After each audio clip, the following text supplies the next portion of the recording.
Hey there, everyone, and welcome back to First Alert Weather Extra. Today, we are joined with a special guest. They're all special, but this one's even more special because we're headed over to Minnesota to meet Emily Merz. Emily, how are you today?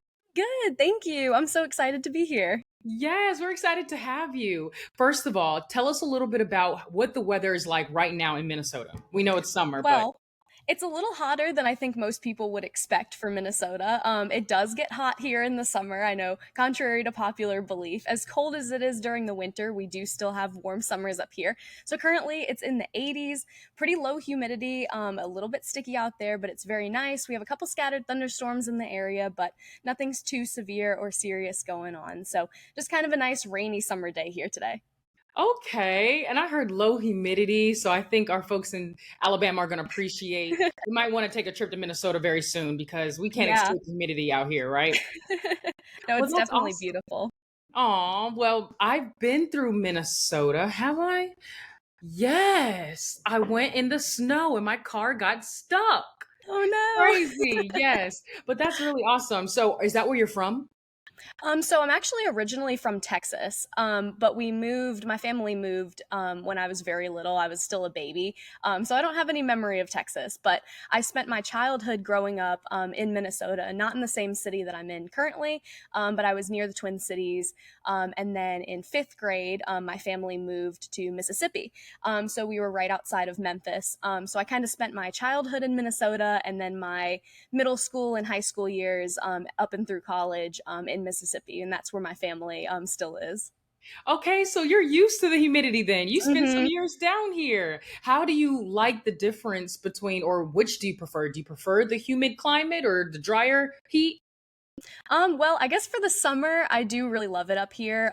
It's so nice to experience temperatures, even in the 90s when it gets really warm up here, but you still have that comfortable humidity. It's a lot drier up here. So even when it's 95 degrees, you can still go outside and you're not just wringing wet. I know in Mississippi, I'm sure it's the same in Alabama, just sweating going from your car into the grocery store and back again. So you don't really deal with that up here, but maybe ask me again in the winter. We'll see. We'll see how that goes. So, how do you handle the winters up there? Well, I just started up here full time. I just graduated in May, so I've only been up here since June. And so I haven't really experienced winter up here as an adult. As a child, it was so fun because you're getting to sled and you're getting to ice skate and do all those winter activities. So I'm excited to relive it again as an adult and see if it's just as fun as I remembered. Hopefully it is, and hopefully you can bring us a little bit of snow. Everyone here always tells me be careful what you wish for because snow down here it's like a curse word and everybody goes running, right? Yep. So that's really cool. Can you tell me a little bit about your interest in meteorology and how that sparked for you? Yeah, so when I was a little kid growing up in Minnesota, it's kind of a funny story. So my house growing up, we had a park kind of across the street, and there was a tornado siren up on a big hill in the park. So when I was little, surprisingly enough, I wasn't afraid of thunderstorms, but I was terrified of the siren. So every time that siren went off, I hated it. I would hide. I would have nightmares about it. Hated it. And then one day I kind of just had that thought process of like, why does that thing go off? Like, what is that loud noise? And then just experiencing like multiple tornado warnings and things like that. As a child, I just kind of grew the interest in weather. And I remember I was in first or second grade, and I went to like the Scholastic Book Fair at school. And I remember I brought home a box set of 10 or 12 weather books, like meant for little kids. And I used to just love looking at the pictures. I was just fascinated by the pictures of tornadoes and hurricanes. And that's just kind of where it took off. And then of course, like I mentioned, I moved down to Mississippi when I was in fifth grade.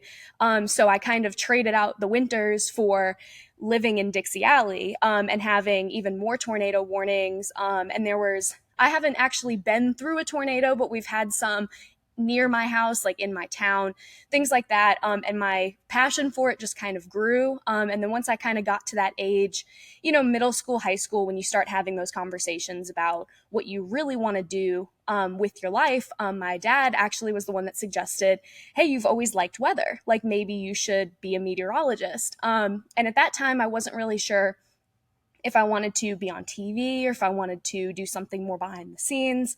But then in high school, I got pretty much drafted by one of my teachers into doing newspaper.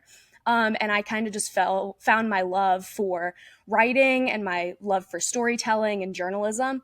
And then I joined my TV, our broadcasting club, in high school as well, and then realized that I loved being on camera and I loved being able to tell those stories on camera. So I kind of put everything together, and now here I am. I'm a broadcast meteorologist. Very cool. So we went through your childhood and how you chose your career field in meteorology. So now let's talk about your education. So I know Yeah. your family lived in Mississippi. You Mhm. ended up going to Mississippi State Yeah. University. Tell me about that experience. It was great. I couldn't ask for anything more. It was so special to have a school that was so well known for meteorology, just kind of down the street. It was a 2 hour drive from my hometown, so it was the perfect distance to be able to be still away from home, but still close enough to my family and friends. And it was a great experience. I loved my 4 years there. Many friends that I miss a lot. As I did move 14 hours away. I feel like it's worth taking that risk sometimes, but it was a great experience. I couldn't have asked for anything more. Very awesome. And yes, meteorology. I mean, when you hear meteorology, Mississippi State is what often comes to people's Yeah. minds. So it's really cool that you got to experience there. When did you graduate from Mississippi State? I just graduated this past May. Congratulations. Thank That's you. awesome. I remember reading about that. And you did an internship in Minnesota. So you used to Yeah. go there in between your semesters? Yeah, so last summer, I interned up here at this station in Mankato. Basically, whenever I was looking for internships, I knew that I long term wanted to be in the Midwest, and I had such fond memories growing up in Minnesota as a kid. I was very curious to see if it was as great as I remembered. Now that I was grown, so I found the internship up here.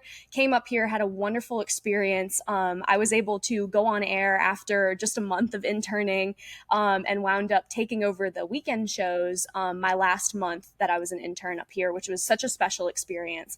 And then at the end of my internship, they offered me the remote position of doing part-time remote weekends, which was such a unique experience. And I'm very grateful for everybody at my station and people at Gray TV for really taking that chance on me and doing something that we've never done before.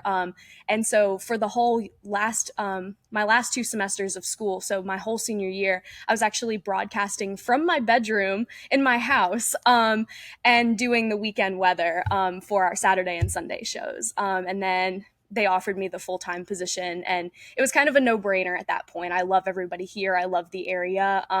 So I accepted the full-time position and then moved up here in June. So That's really cool. So when you did the weekend newscast, were they the morning and the evening, or did you just get one? How did that work?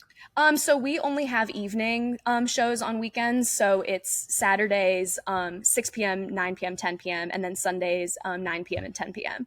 So it was really fun to kind of do that in between doing school. I know a couple times I would have late night shows Sunday night, and then I'd have to wake up early morning for my 8 a.m. class Monday. But it was such a great experience, and I really got to stick my toes in a little bit with forecasting snow, which was something I wasn't really familiar with, and just kind of getting to know the area up here. And so I'm so excited to now be up here full time because I could kind of, when I got up here, I could just kind of hit the ground running because I had that kind of trial year, and now I'm just ready to go. That is so cool. I love your spirit too.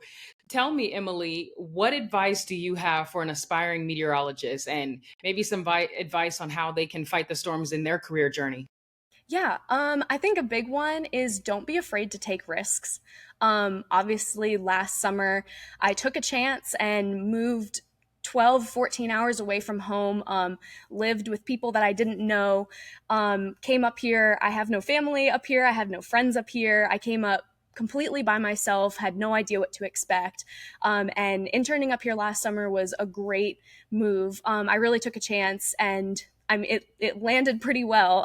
I came back and I'm so excited. So I've always told people that I feel like you have to move across the country one time, at least one time in your life. You really just have to experience what a different part of the country is like. And with it being so different weather wise and culture wise, it really is just a growing experience to be able to take such a risk like that and face all those challenges. So that would definitely be my advice is don't be afraid to move away from home. It's scary, but it will totally be worth it.